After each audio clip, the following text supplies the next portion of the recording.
على رسوله الكريم أما بعد فأعوذ بالله من الشيطان الرجيم بسم الله الرحمن الرحيم پروں کو کھول زمانہ اڑانے دیتا ہے، پروں کو کھول زمانہ اڑانے دیتا ہے، زمین پہ بیٹھ کے کیا آسمان دیکھتا ہے۔ محترم سادہ کرام اور میرے ہم عزیز دوستو، السلام علیکم ورحمۃ اللہ وبرکاتہ۔ میری آج کی تقریر کا عنوان تعلیم کی اہمیت۔ معزز سامعین، پہلی وحی آئی ہے اقرا، پڑھ اپنے رب کے نام سے جس نے تجھے پیدا کیا۔ اس کا مطلب ہمیں زندگی کا پہلا سبق ملا، پڑھو یعنی علم حاصل کرو۔ معزز سامعین، تعلیم کا مطلب جاننا، معلوم کرنا یا کسی کا ادراک ہونا، کیونکہ اس تعلیم کی بدولت انسان ترقی کی راہ پر گامزن ہوتا ہے۔ تعلیم کے سمندر ڈبکیاں لگا کر ستاروں کا کھوج لگاتا ہے، زمین کے سینے سے معدنیات تلاش کرتا ہے۔ معزز سامعین، تعلیم ہی سکھاتی ہے جینے کا سلیقہ۔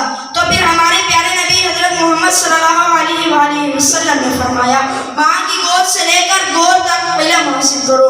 پھر ایک اور جگہ فرمایا، علم حاصل کرو خواہ تمہیں چین ہی کیوں نہ جانا پڑے۔ تعلیم بنیادی طور پر کسی بھی قوم اور معاشرے کا قیمتی اثاثہ ہوتی ہے۔ میرے ہاتھ میں قلم ہے، میرے ذہن میں اجالا، میرے ہاتھ میں قلم ہے، میرے ذہن میں اجالا، مجھے کیا دبا سکے گا کوئی ظلمتوں کا پالا، میں طلوع رہا ہوں تو غروب ہونے والا۔ معزز سامعین، اس علم کی بدولت اللہ تعالیٰ نے انسان کو اشرف المخلوقات ٹھہرایا۔ آسمانی صحیفوں سے لے کر قرآن پاک تک علم و دانش کی صدا پکار پکار کر کہہ رہی ہے، تعلیم ہی سکھاتی ہے جینے کا سلیقہ۔ منزل سے آگے بڑھ کر منزل تلاش کر، منزل سے آگے بڑھ کر منزل تلاش کر، مل جائے دریا کو سمندر تلاش کر۔ سجدوں سے تیرے کیا ہوا صدیاں گزر گئی، سجدوں سے تیرے کیا ہوا صدیاں گزر گئی، دنیا تیری بدل دے وہ سجدہ تلاش کر، وما علینا الا البلاغ المبین۔ شکریہ۔